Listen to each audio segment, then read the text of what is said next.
As we are the species that goes beyond our limitations. We didn't stay on the ground, we didn't stay on the planet. We didn't stay with the limitations of our biology, which was a lifespan of in the 20s, 1,000 years ago.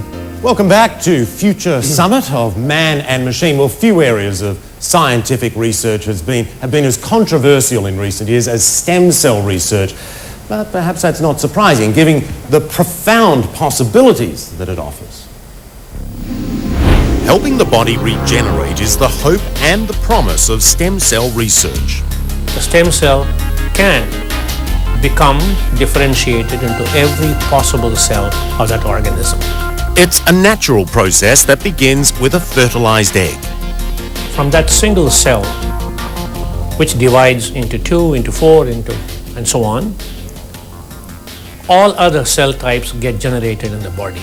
All the cell types that make us what we are. We have blood stem cells, brain stem cells, liver stem cells, and so on. If scientists can control the transformation, the result will be new cells and tissue that will help doctors cure and treat diseases and conditions that have been beyond their reach.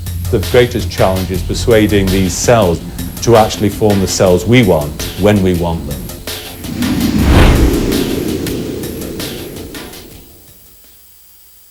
Welcome back, everyone. A lively discussion, and stem cells, well, that's a lively one as well. I want to bring in Dr. Alan Coleman, who many people may remember worked on the famous Dolly the sheep that was cloned. That was 10 years ago or so, nearly.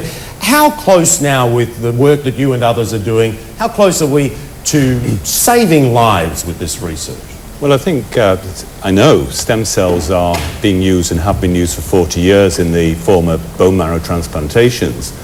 And today what we're learning is new ways of harnessing the activities of these cells.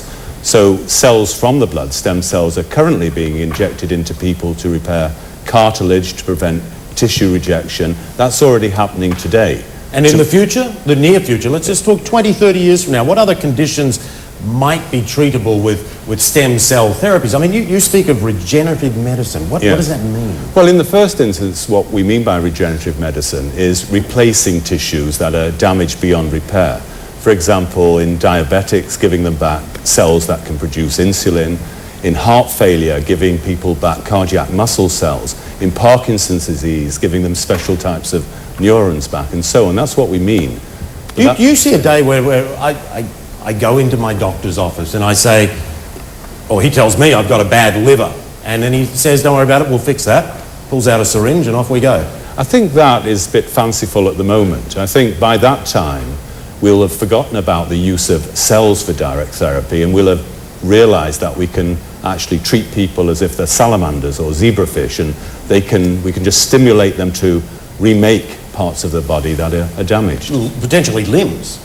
Well, not possibly the whole of limbs. I mean, I know salamanders are probably a bad example from that point of view, but parts of heart, parts of liver, and things like that. Implications for longer lifespans, not just better health, but longer lifespans. Well, we see that happening already today for a variety of reasons, better nutrition, etc., etc.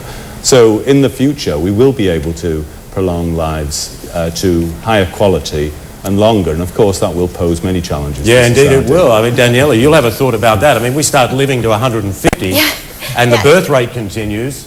We're going to run out of room. At an individual level, it's very interesting, and I don't want to be misunderstood. I love technology, and as a person, in case I have a bad liver, as you said, I'm very happy if it can be fixed. But the problem is, if I stand back and I wonder what it means for a society, because if you have everybody able to replace every failing functions in your body, it means we live longer. Okay, that's fine for you because you are healthier longer. But what does it mean for your society in terms of employment, in terms of pension funds, in terms of everything? Can we afford? Natural resources. Joanne? Well, I think the same technology, like nanotechnology, will also help to clean up our environment, and as Ray Kurzweil pointed out, that we could be utilizing the planets and Mars and colonization, and I don't think it'll be so much of a problem. The problem to me is the human to human, how we are, what are we going to do with our time if we have everything taken care of, including reaping the benefits of robotic productivity? What are we going to do as humans with our time? Are we going to prefer to be with other robots? Are we going to prefer to be with other humans? We're going to get bored? Yeah. Oh, all right, the audience. Let's go back to the audience. Somebody got a question?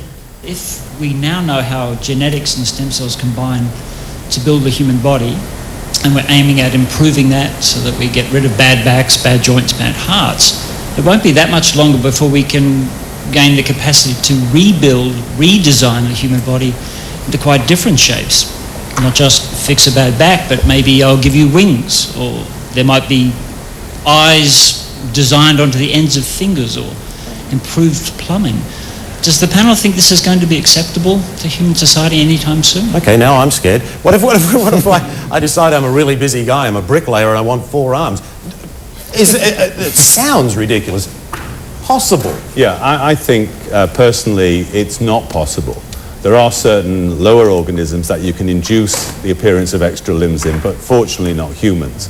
But I think the question isn't stupid, because already stem cells, for example, are being used for cosmetic purposes, to, particularly by ladies, to enhance facial features. So where do you draw the line in this type of enhancement? I mean, that's a societal issue. I mean, to address an earlier question you said about, or Daniela mentioned about, well, what about the problems posed by success?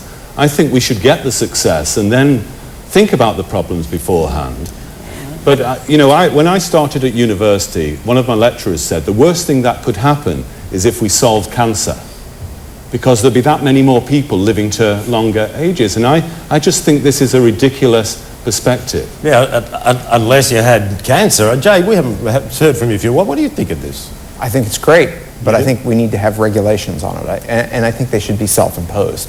I think the scientific community has to decide what's right and what's wrong, and we have to stick to that. We've got to go to break, but before we do, I have to ask you this. Regulation is a great idea. Self-regulation is terrific too, but this is the real world. It gets out on the internet. Some country in a different continent that has no regulation, that's where people are going to go to do their misuse. How do you stop that? I think it's going to be very difficult to stop. It's going to be out there. The technology will be available to everyone, and it's going to get easier and easier with time. So controls are a great idea in theory. Can they be put into practice? That's going to be the question in the future. Now, our understanding of genetics and how the human machine works increased dramatically in the 20th century, and Jay Keeson's going to be helping us out on this issue. What's in store for the science of genetics in the 21st century? Some staggering things are happening. Some staggering things will happen. We're going to explore that question when we come back on CNN Future Summit. Do stay with us.